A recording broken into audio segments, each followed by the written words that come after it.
बच्चों कक्षा 12 गणित के आभासी कक्ष में आप सभी का हार्दिक स्वागत है। हम लोग अवकल समीकरण के विषय में अध्ययन कर रहे हैं। अवकल समीकरण क्या होता है, पहले परिभाषा समझेंगे। तो इसकी परिभाषा है कि वह समीकरण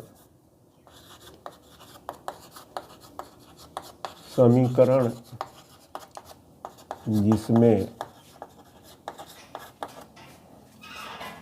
स्वतंत्र चर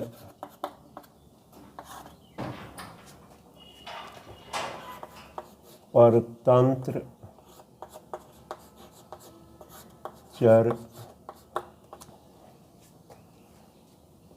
व परतंत्र चर का परतंत्र चर का स्वतंत्र चर के सापेक्ष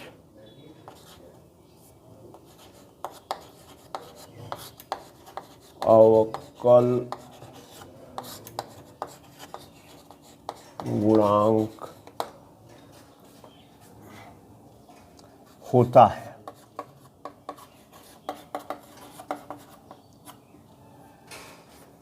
अवकल समीकरण कहलाता है। जैसे कोई फलन ले लिया जाए, माना फलन y बराबर f(x) है। इसमें स्वतंत्र चर क्या है? x स्वतंत्र चर है,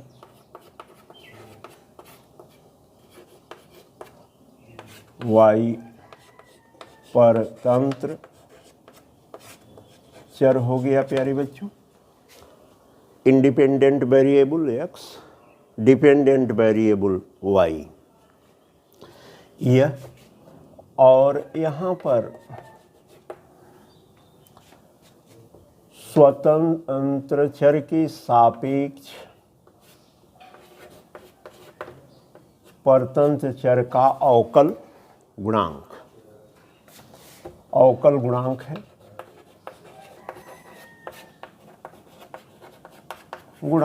है। यह हो गया। तब समीकरण क्या होगा? किस चीज का समीकरण? अवकल समीकरण। इसलिए तब अवकल समीकरण बन सकते हैं, और वह है d2y dx2 plus x dy dx plus x plus 1 बराबर 0। इसमें आप देख रहे हैं स्वतंत्र चर independent variable x, dependent variable y और स्वतंत्र चर के सापेक्ष with respect to independent variable the coefficient of dependent variable dy dx d2y dx2 दिया गया है। तो ये क्या कहलाएगा? अवकल समीकरण। अब प्रकार इसके कितने हैं, या सामान्य रूप से कितने प्रकार हैं? तो साधारण एक प्रकार है कि साधारण अवकल समीकरण। ये क्या है? Ordinary differential equation. इसके विषय में बताया गया है कि इसमें इस तरह के समीकरण में, इस अवकल समीकरण में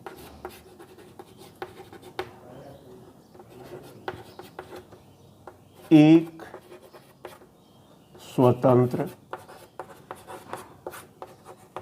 चर होता है, एक स्वतंत्र चर होता है। और इसे समझा जाए ऑर्डिनरी डिफरेंशियल इक्वेशन को कोई उदाहरण के द्वारा, तो यह dy dx plus x plus 1 बराबर 0 AX हो सकता है। इसमें जो जिसके रिस्पेक्ट में डिफरेंशियल कोफिशिएंट दिया है वह इंडिपेंडेंट वेरिएबल x है और यही स्वतंत्र चर यहाँ पर दिया गया है, एक ही है। तो यह हो गया जिसका अध्ययन आपके करिकुलम पाठ्यक्रम में है। दूसरा आंशिक अवकल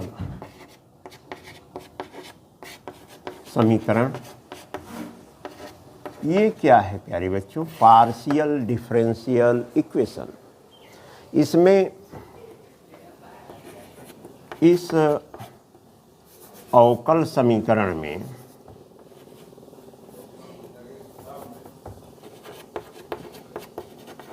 अवकल समीकरण में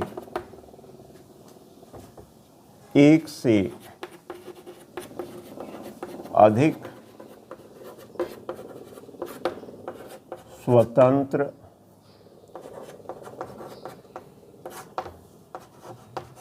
चर इंडिपेंडेंट वेरिएबल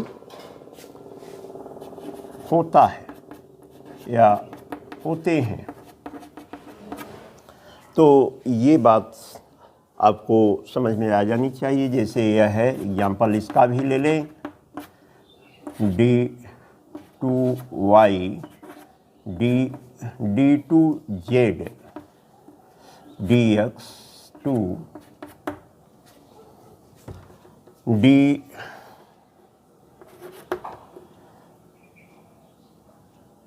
या एक ही कोटि का ले लीजिए, dz dx dz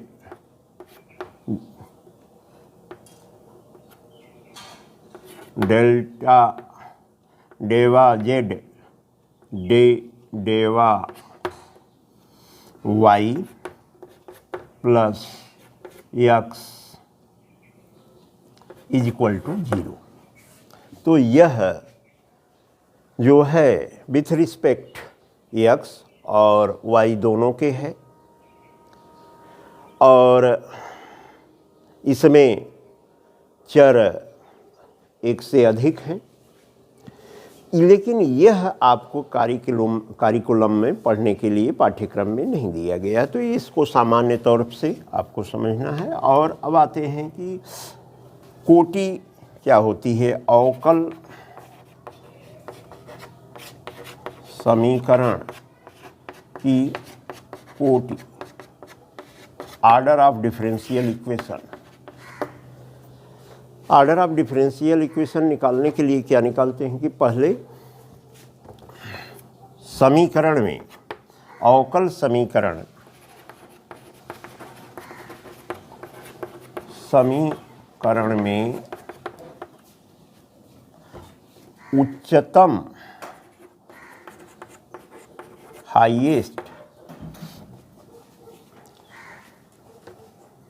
कोटि वाले अवकलज, इसका क्या मतलब है? The highest order of differential coefficient की जो कोटि होगी, माने ऑर्डर होगा, की कोटि यानी ऑर्डर जो है को अवकलन समीकरण का कोटि यानी कि आर्डर कहते। फिर अब इसका एग्जाम्पल आप ले लीजिए, जैसे है d2y/dx2 plus dy/dx plus x plus 1 बराबर 0। ये डिफरेंशियल इक्वेशन है। इसमें highest order of differential coefficient खोजेंगे। तो इसमें आप देख रहे हैं सेकंड डेरिवेटिव है, फर्स्ट डेरिवेटिव है। तो सेकंड डेरिवेटिव का जो 2 है यह इसकी कोटि यानी आर्डर हो जाएगा। अतः इस अवकल समीकरण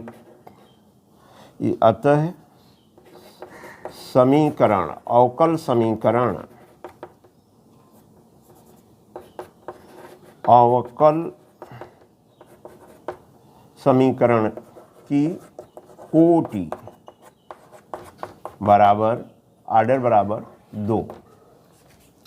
अब हम लोग आते हैं कि अवकल समीकरण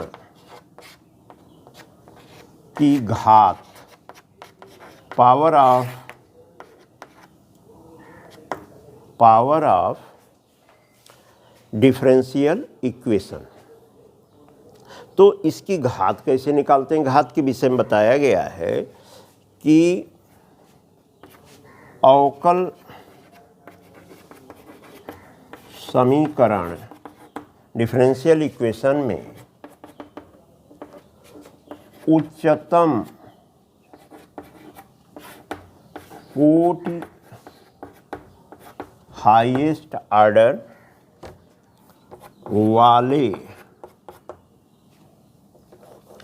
वाले अवकलज का मतलब डिफरेंशियल कोफिशिएंट की घात को अवकल समीकरण की घात कहते हैं। अब इसको समझा जाए उदाहरण से। पहले समीकरण में आप देखेंगे और डिफरेंशियल इक्वेशन में कि हाईएस्ट आर्डर ऑफ कोफिशिएंट कौन है। फिर उसका पावर देखेंगे, जो पावर आपको प्राप्त होगा वही आपका घात हो जाएगा अवकल समीकरण का। तो यहाँ ले लेते हैं d2y/dx2 का घात, मान लीजिए यहाँ 3 है, dy/dx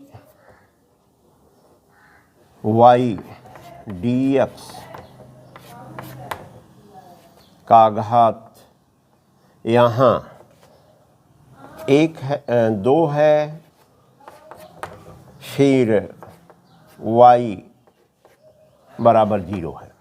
तो आप देख रहे हैं कि सेकेंड डेरिवेटिव इसकी कोटि 2 है, आर्डर इसका 2 है, इसलिए इस आर्डर को पहले देखेंगे 2 और इसका घात देखेंगे तो यह 3 आ रहा है।